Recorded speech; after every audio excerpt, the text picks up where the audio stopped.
The Invisible Boy by Trudy Ludwig. Illustrated by Patrice Barton. Read by Big Papa Scott.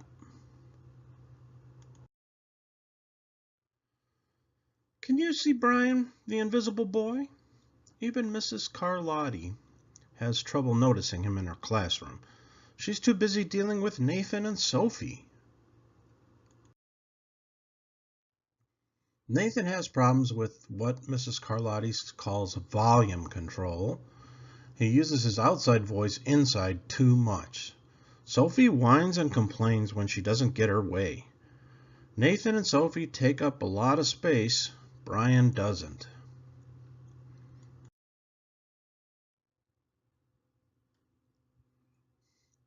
When the bell rings for recess, Micah and JT take turns choosing kids for their kickball teams. The best players get picked first.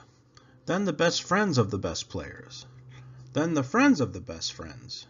Only Brian is left, still waiting and hoping. JT glances in Brian's direction and, just as quickly, looks away. We've got enough players for each team, he tells the others. Let's play ball. In the cafeteria, Madison and her friends talk about her birthday party. The rope swing over the pool was awesome, says JT. Yeah, so was the water slide, adds Fiona. That was the best pool party ever. I'm so glad you guys had fun, says Madison. Everybody did except Brian. He wasn't invited. At choosing time, while the other kids played board games and read, Brian sits at his table, doing what he loves to do best. He draws fire-breathing dragons, scaling tall buildings. Thank you for toasting my marshmallow. Space aliens locked in intergalactic battles. I got you now. Greedy pirates digging for treasures. Crackers! Arg! Yay! Hi, friend, have a cookie. And superheroes with the power to make friends wherever they go. On Monday morning, Mrs. Carlotti introduces Justin, a new student, to the class. Brian smiles shyly at him. Some of the other kids sneak looks at Justin, trying to figure out if he's cool enough to be their friend. They haven't quite made up their minds yet. At lunch, Madison and JT watch Justin eat with chopsticks. What's that? asks Madison as she points at Justin's food. It's bulgogi. What? Bulgogi. It's Korean barbecue beef. My grandma made it for me. It's really good. Do you want to try some? There's no way I'm eating boogergi. And the kids laugh. All of them, that is, except Brian. He sits there wondering which is worse, being laughed at or feeling invisible.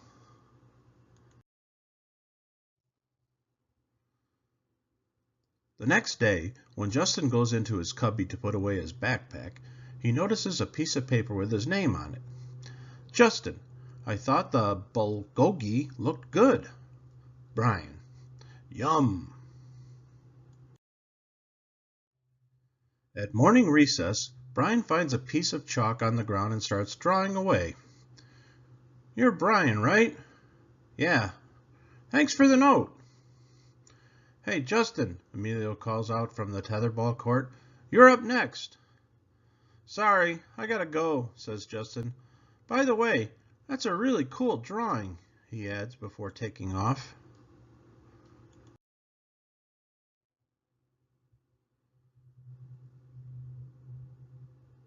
Back in class, Mrs. Carlotti asks the kids to team up in twos or threes for a special project.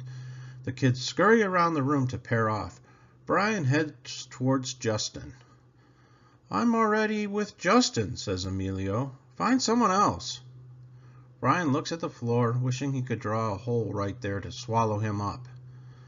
Mrs. Carlotti said we have up to 3 people in our group. We're only 2. Come on, Emilio. Let's let him work with us. Okay. Mrs. Carlotti gives the class directions for the project. Your assignment is to work together to write a story about what you see in that photograph. Use your imagination and have fun. Whoa, cool, says Emilio.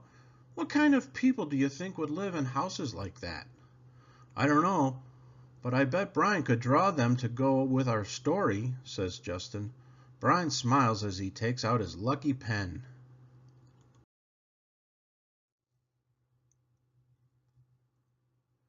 The crooked story we made up on the spot.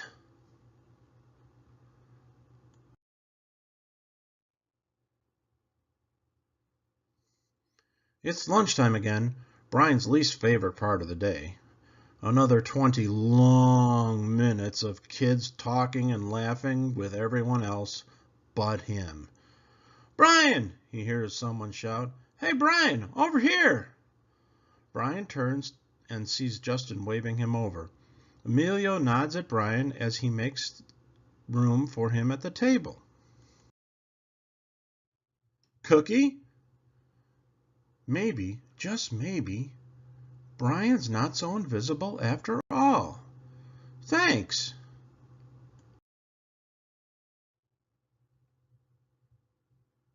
The end.